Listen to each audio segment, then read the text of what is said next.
Eh bien, nous sommes vraiment heureux de savoir qu'aujourd'hui, nos émissions sont déjà suivies en Guadeloupe, en Côte d'Ivoire, et ceci pour le bonheur des familles. Alors, je salue votre disponibilité, mes chers servants de Dieu. Et je salue ici tous ceux qui nous ont aidés pendant toute cette année, notre première année d'existence, à pouvoir passer ces conseils sur cette chaîne. Du côté de la France, nous avons pu avoir l'aide de certains de nos enfants qui nous ont aidés là-bas pour passer quelques émissions. Nous les saluons de tout cœur. Et ici, sur place, nous ne le dirons jamais assez, il faut être reconnaissant. Notre livre de base, la Bible, nous dit « Soyez reconnaissants ». Je pense que c'est une bonne chose de dire merci. D'ailleurs, il y a des spots qui disent « Aimons-nous vivants et sachons dire merci ». Ce n'est pas quand quelqu'un n'est plus là qu'on va faire des éloges sur ce qu'il a pu nous apporter. Donc, je suis très reconnaissante à toute l'équipe qui travaille, à savoir nos parents. Particulièrement ici, je rends hommage à un de nos papas, le pasteur Ateba Jean-Marie, qui a particulièrement encouragé cette action, cette mission. Et très bientôt, nous allons le passer sur cette chaîne où nous aurons sa biographie et un conseil de sa part. Je ne manquerai pas de dire merci à notre pasteur Sonafo, qui nous prête son épouse pour venir nous aider et à apporter aux familles du réconfort, la restauration et même la possibilité de retrouver le bonheur. Car croyez-moi, aujourd'hui dans le monde, nous traversons un temps très difficile et on ne peut pas se voiler la face. Les familles souffrent énormément et d'ailleurs c'est pas pour rien que Dieu nous a missionnés pour pouvoir leur apporter ce que Dieu nous a donné et qui nous a fait tant de bien. Vous aurez à regarder encore et encore les émissions que les servantes de Dieu ont déjà pu déposer sur cette chaîne. Il n'est jamais trop tard avec Dieu. Vous pouvez toujours tout recommencer et vous retrouver heureux dans votre famille. Donc ici au niveau du Canada, que ce soit le pasteur Longuet et son épouse qui nous assistent par leur soutien, parce que c'est, figurez-vous, notre petit technicien aujourd'hui qui nous fait des montages, c'est Uriel Longuet qui n'a que 16 ans, que Dieu a vraiment disposé, ses parents nous le prêtent pour pouvoir nous aider. À toute cette équipe, nous disons merci à toutes ces personnes aimables que Dieu a mis à nos côtés. Donc, sans plus tarder aujourd'hui, puisque les servantes de Dieu, avec tout ce qu'elles ont à faire, elles ont dit non, nous ne pouvons pas laisser nos auditeurs au dépourvu. Nous prendrons au moins un peu de temps pour pouvoir leur apporter encore des conseils. Nous allons vraiment les saluer. Bonjour Micheline. Et merci d'être encore là, vous êtes toujours rayonnante. Franchement, aujourd'hui encore, plus. Elle est encore plus. Vraiment, merci beaucoup. Je sais que vous avez été en voyage et c'est à votre retour que j'ai dit, s'il te plaît, maman, viens nous aider. Et merci d'avoir cette humilité de tout laisser pour être là aujourd'hui dans ce studio pour l'enregistrement. Vraiment, merci beaucoup. Avec beaucoup de plaisir. Merci, merci.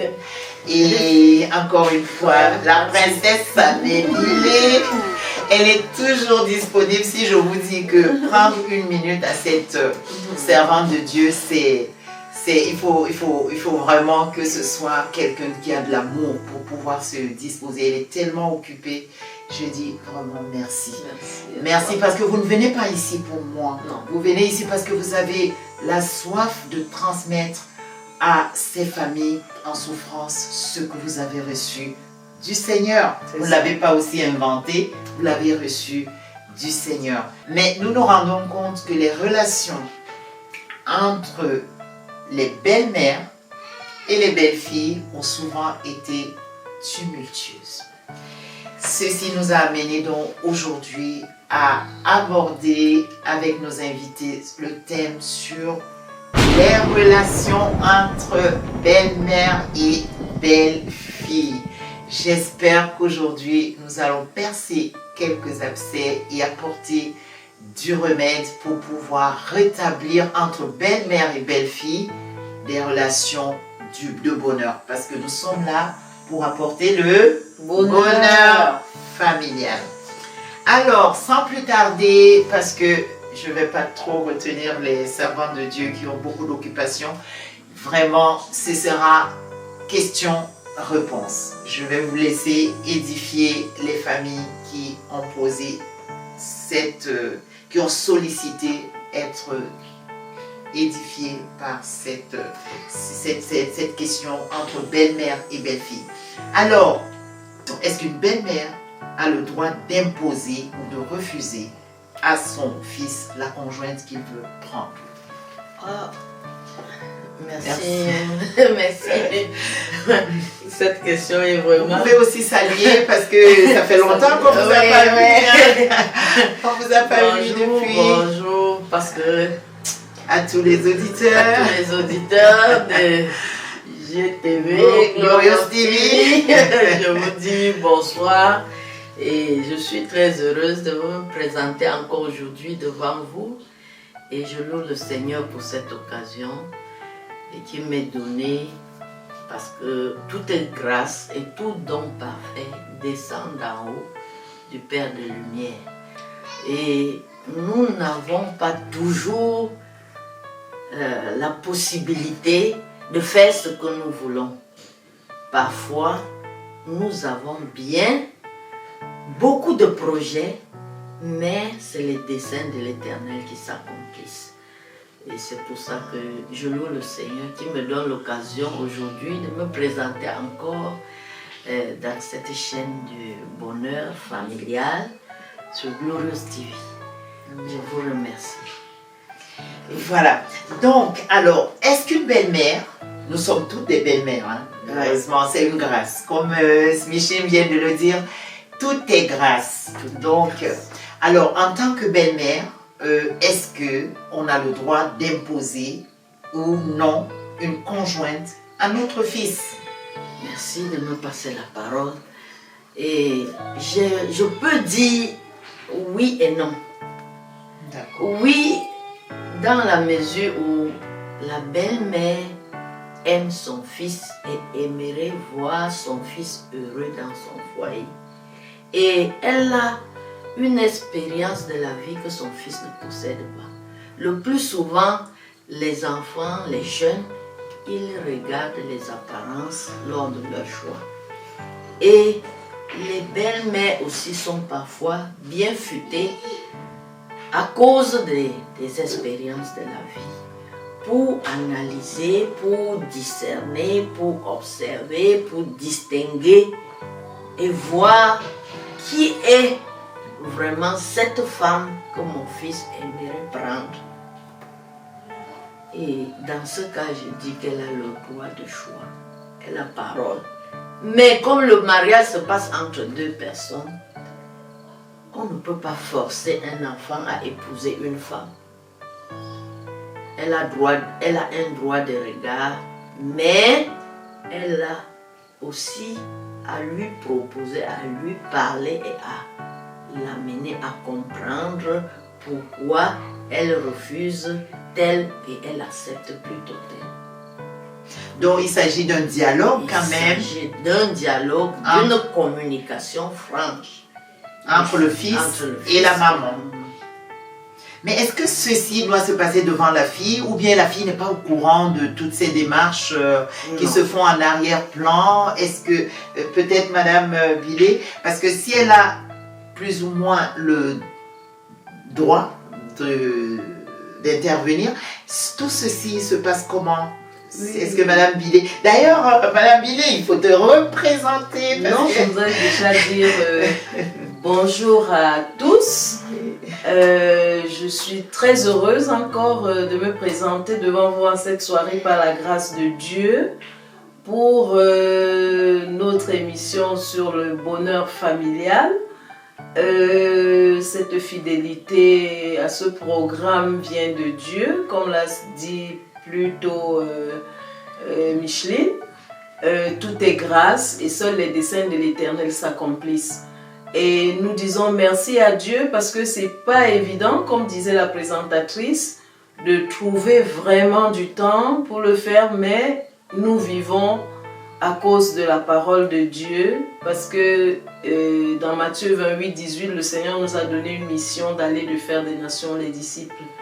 Et si les hommes souffrent aujourd'hui et n'ont pas la grâce d'avoir la quintessence de la parole de Dieu qui est le remède à leurs maux, ce serait une ingratitude de notre part parce que nous donnons ce que nous avons reçu gratuitement cette grâce et nous devons la donner gratuitement. Voilà, je remercie particulièrement la présentatrice Marguerite parce qu'elle nous a fait confiance. Nous avons commencé les programmes avec elle et nous continuons avec elle. Et elle nous a toujours appelés à venir intervenir dans les thèmes qu'elle a trouvé très important pour le salut des âmes. Pour ce qui est de la question, je la remercie pour cette question, est-ce qu'une mère a le droit d'imposer une femme à son fils avant le mariage?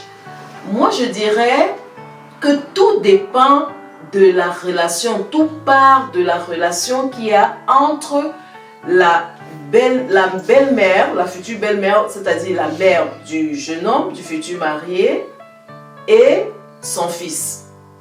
Si une maman a une bonne relation avec son fils, ils ont des petits secrets, ils ont des échanges tout le temps, ils évoluent dans la même direction, vous verrez qu'au moment de prendre l'engagement le plus important de sa vie, le jeune homme viendra vers sa mère. Pourquoi? Parce que sa mère déjà, qui est son amie, est un modèle pour lui. Il trouvera en elle des vertus, des choses intéressantes qui peuvent l'aider à faire le choix d'une épouse parce qu'elle est femme.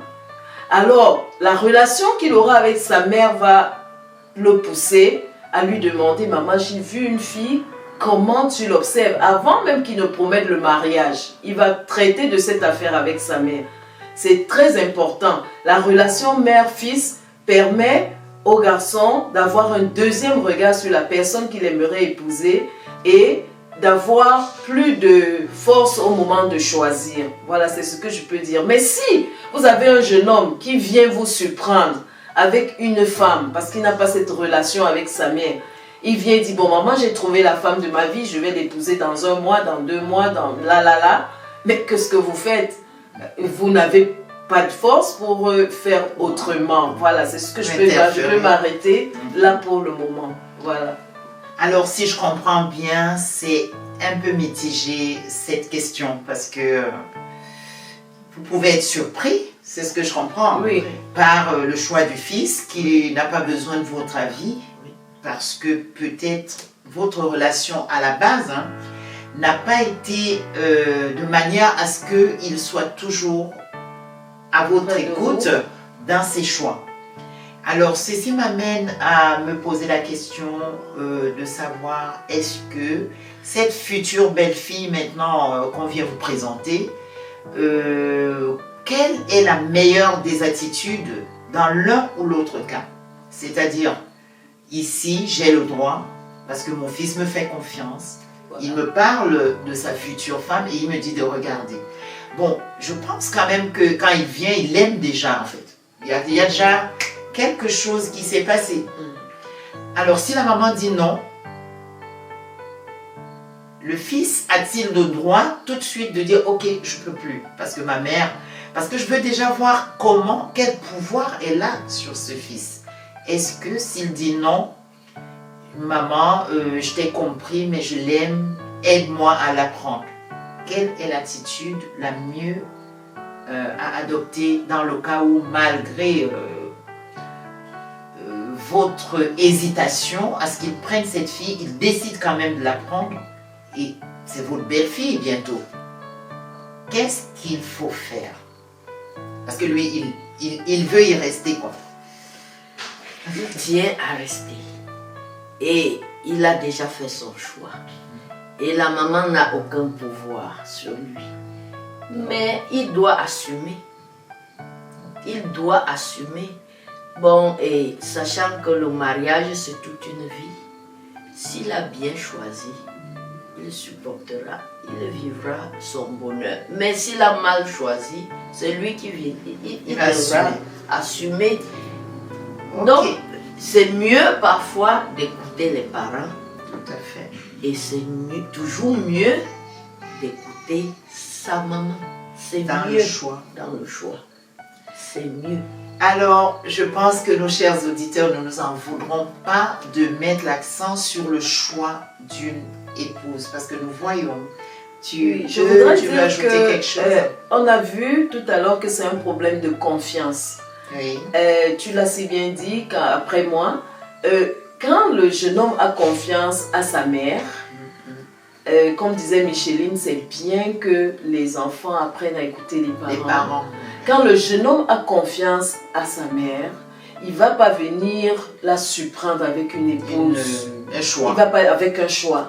Il va attendre le conseil de sa mère. Que j'ai vu quelque chose, observe aussi. Parce que sa mère est expérimentée. C'est quand même son fils. Sa mère l'aime. Ouais, et elle n'aimerait pas le voir souffrir, comme Micheline l'a dit tout à l'heure. Aucune femme n'aimerait voir son fils souffrir. Et le mariage, c'est quelque chose de délicat et qui fait toute une vie. Oui. Donc, je peux même dire que c'est la partie la plus importante de la vie de l'homme. Quand tu te maries, si tu échoues ton mariage, tu as échoué ta vie. Oui. Ça te déstabilise totalement. Il faut une grâce de Dieu maintenant même pour que tu t'en sortes. Donc, je veux dire que s'il y a une confiance entre l'enfant et la maman, l'enfant va faire un bon choix parce qu'il aura de l'aide de la part de sa mère. On ne peut pas aussi forcer un enfant majeur, un enfant adulte, à faire une autre volonté que celle qu'il a. Déjà. Donc si lui, il vient avec sa volonté parce qu'il a aimé ce qu'il a aimé, à ce moment-là, c'est ce que Micheline disait, tu vas assumer plus tard les conséquences de ton choix parce que tu n'as pas voulu de l'aide, tu es venu en grand et tu as agi en grand, tu es venu présenter ton choix, tu vas assumer jusqu'au bout. Mais si tu viens demander de l'aide au départ, ta mère peut t'aider. Donc je veux dire que les parents n'ont pas le droit d'imposer à leur enfant un choix. Oui. Ils peuvent donner des conseils, ils peuvent dire attention, cette famille ou cette femme que tu me présentes, je vois derrière elle telle situation, tel problème, telle difficulté qui peuvent te nuire à l'avenir. Prends garde parce que tu ne vois pas ça, mais moi comme parent, je vois la difficulté qui va être ton partage si tu t'avances sur cette voie. Et il peut donner des conseils. Mais toutefois, si tu vois qu'elle est bien, tu t'en sors et tout, je vais t'accompagner dans ton choix. Mais il faut vraiment chercher la miséricorde de Dieu parce que si ce que je vois se manifeste demain, je ne serai pas responsable. Il faut se désengager à ce moment. Je comprends par là que c'est l'expérience des parents qui compte en ce moment parce que ils sont expérimentés et puisque nous avons notre livre de base, si vous avez des parents qui ont la crainte de Dieu, pourquoi ne pas les écouter? Parce que j'estime qu'une mère, quand elle donne des conseils à son fils, elle a prié, elle connaît son fils et spirituellement le Saint-Esprit peut la conduire à lui dire oui ou non. Donc je pense que ici, vraiment, pour moi, les parents, la maman a quelque chose à dire. Voilà mon opinion, mais comme on a dit, si le choix est fait, il faut l'assumer jusqu'au bout. Et comme nous avons notre livre de référence qui est la parole de Dieu, nous devons aussi voir comment se sont passées les fiançailles dans la parole de Dieu. Nous voyons Abraham qui donne à son serviteur de prendre l'engagement d'aller chercher la femme de son fils. Son fils Isaac n'est même pas présent. Son fils Isaac a attendu. Et le serviteur est allé selon les critères d'Abraham pour chercher une femme pour son fils. Donc dans une famille, ce n'est même pas la femme qui est souvent le responsable de la famille. C'est l'homme, c'est le mari. Et si je prends encore l'exemple d'un jeune qui a choisi de lui-même, Samson. Il voit une femme, il dit à son père, on va prendre cette femme. Nous voyons la fin de Samson. Exactement. Et il a même obligé ses parents. Oui. Et je la veux, je la veux. Pardon. Il n'y a rien de nouveau sous le soleil. La parole de Dieu a tous les enseignements pour nous éclairer. Amen. Et si nous nous laissons éclairer par cette lumière, nous aurons le bonheur et on aura une bonne base pour un bon mariage. Les jeunes doivent avoir confiance aux responsables. Il n'y a aucun jeune qui n'a pas de responsable. Aucun jeune n'est né de nulle part. Et il a des personnes qui sont autour de lui et qui l'aiment, qui le connaissent et qui connaissent avec qui il peut s'en sortir. Et ils ont même l'obligation de les soutenir même après le mariage, de les encadrer, de les instruire, de les diriger. Donc le mariage, c'est quelque chose de sacré. Et les jeunes doivent être humbles pour savoir qu'ils n'ont pas la maturité, ils n'ont pas l'expérience requise. Tous les outils pour choisir de façon à réussir. Et nous allons continuer aussi avec la parole de Dieu. D'accord. Dans l'exemple de Jacob, Jacob va suivre, Jacob s'en va dans la famille de Laban, selon les directives de sa maman. Sa mère. Ouais. Et avant son départ, elle pose le problème au père. Et le père donne l'ordre que Jacob s'en aille chez Laban et que chez Laban, il trouvera une femme. Parce qu'il ne veut pas que Jacob prenne aussi les filles des Cananéennes comme son frère Esaü, son frère jumeau Esaü, qui a pris les filles cananéennes, qui était un sujet de tourment pour la maman. Voilà. Donc, je comprends tout de suite que be careful. Je pense qu'un fils sage fait la joie de son père. Alors, lorsqu'on a cette grâce. Oui, je voudrais dire quelque chose.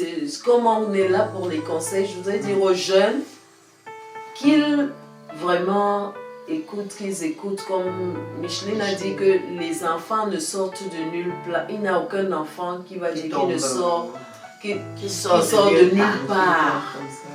Donc, écoutez les responsables. Écoutez les responsables. Parce que même un parent, même ton parent, que toi tu dis il a raté son foyer, qu'il est un divorcé, parce qu'on a tout. Oui. On ne voit pas tous les cas ici, mais ceux qui nous écoutent sont dans différentes conditions. Je voudrais que les jeunes comprennent que même ton père ou ta mère qui a raté son foyer n'aimerait pas que toi tu rates le tien. Un voleur n'aimerait pas que ses enfants volent. C'est vrai. Un menteur n'aimerait pas que ses enfants mentent.